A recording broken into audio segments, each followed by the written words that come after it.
I want to say that I have Haya here, my daughter, who helped choose that last song. So thank you, Haya, for that. So when things go wrong, sometimes we can laugh at them and make them a little bit better.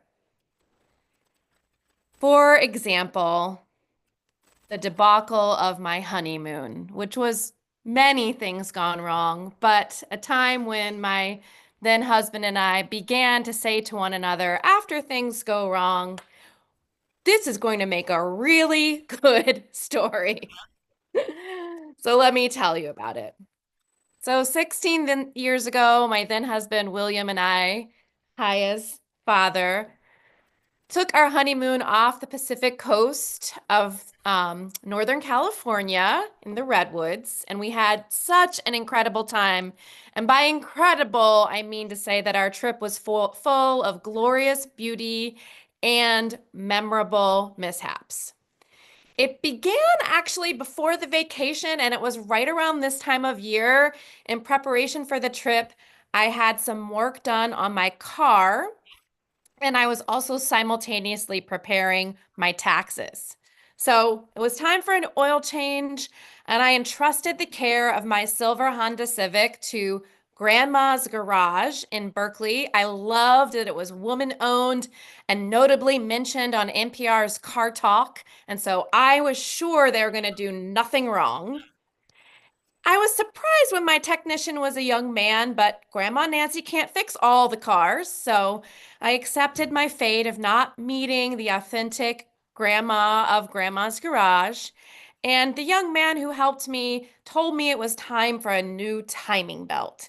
And so I decided to go for it so that my car was all set to make the drive up the coast. I don't exactly recall the timing of the next day or so, but it went something like this: pick up the car, spend the entire day doing my taxes, get the car home, some point notice a tiny drip under the car, continue to be so focused on finishing my taxes that I decide it's probably nothing. Maybe I'll call in the morning. Wake up, notice a large pool of some dark liquid under my car, and realize that as I'm calling the mechanic that they're closed because it's Sunday morning and it's time to leave for the 6 hour drive and beginning our honeymoon itinerary. So load the car with suitcases and a box of food for the week, hit the road, drive for 6 hours up the North Coast on Highway 1, get to the incredibly serene cottage that is meant to be our home for the night, check the oil in the car.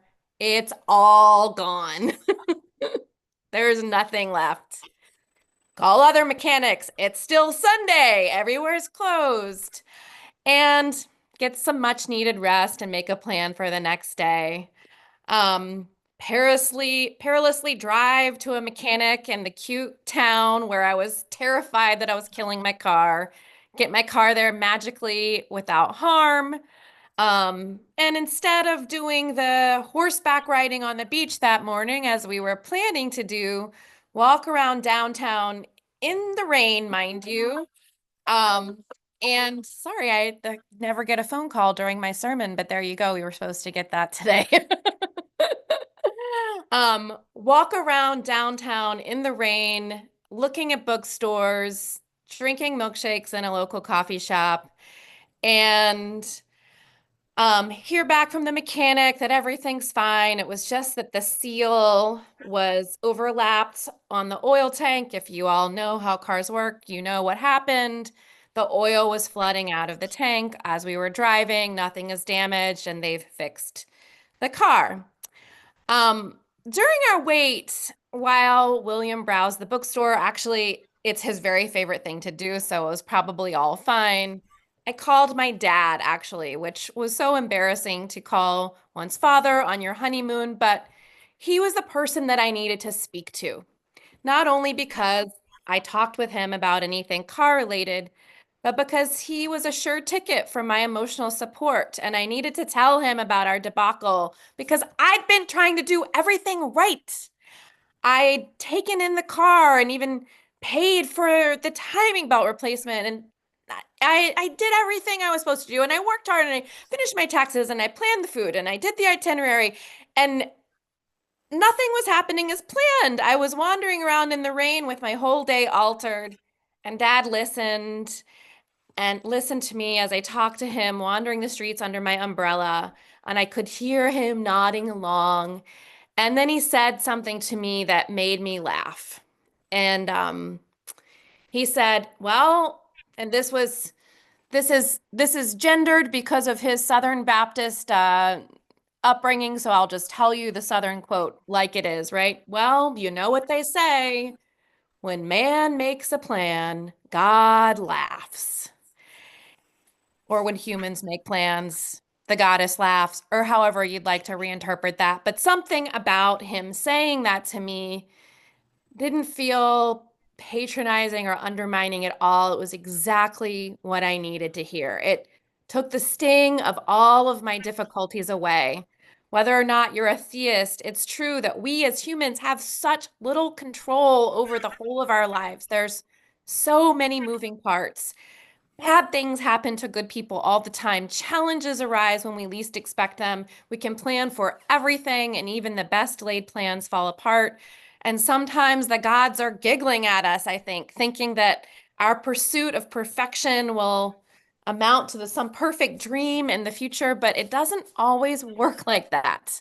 So the perfectionist in me took a deep sigh of relief. I'd made the plans, but they were averted. Yet we were safe. We were enjoying treats and a cute new town, and we definitely had a story to tell, and all was actually well. So, fast forward through the rest of the trip because there were a lot of other stories along the way, and I'm gonna roll through some of them. We went to ride the horses on the beach. We got all suited up from head to toe in bright yellow full body rain gear. We took pictures of each other because it was so silly. But then we chickened out because I was nervous about the horses riding the horses in the rain, and I didn't want them to be, scared. And I was scared. So we took all of the rain gear off and decided to do something else. We actually wandered outside and climbed on the vertebrae of a whale. And it was a mammoth. A single vertebrae was much bigger than I am. A few days later, we had the most magical hikes through the redwoods. It was, like I said, around this time of year, tax season, Passover time.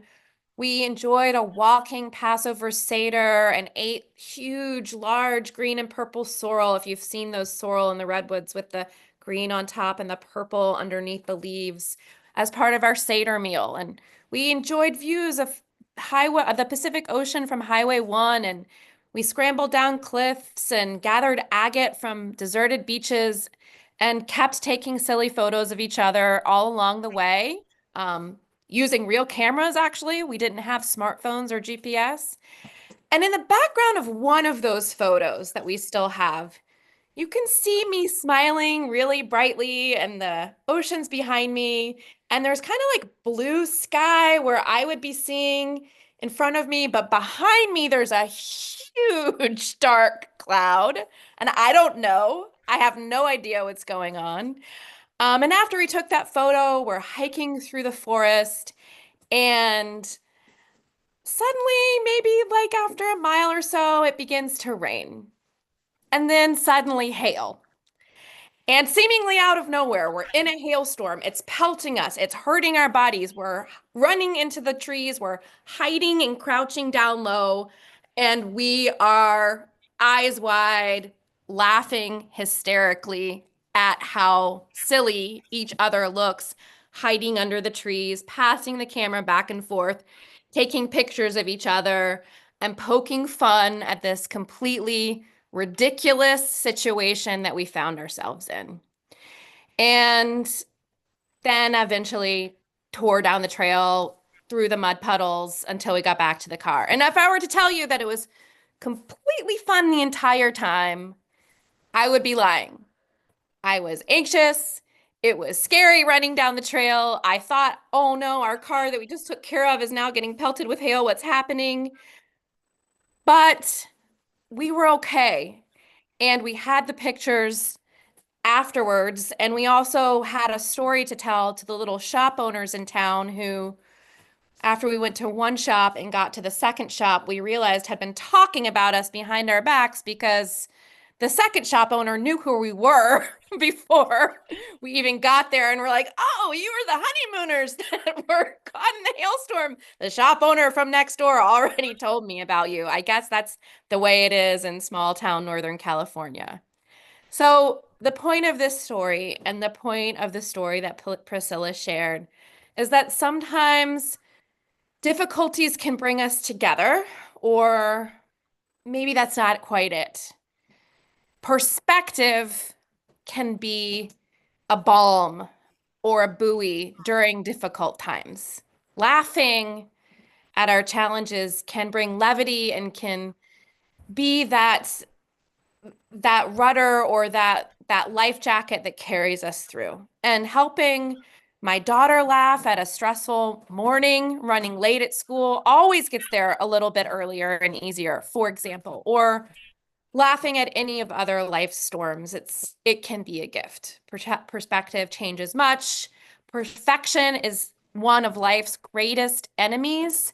And when we spill the candy, why not act a little silly while we clean it up? Why not jokingly eat more of the candy and say, "Oh, I'm so glad I spilled this because I have the excuse to eat more." Why not make fun of ourselves a little bit to help ease the pain of life's challenges? Or possibly, like we did, take pictures of ourselves in compromised situations and then put them into a little scrapbook and laugh about them later with friends and family. So here's to finding the silver linings in life and to making them into shiny new things like masks or silly hats or whatever it is that brings you joy and play. Blessed be and amen.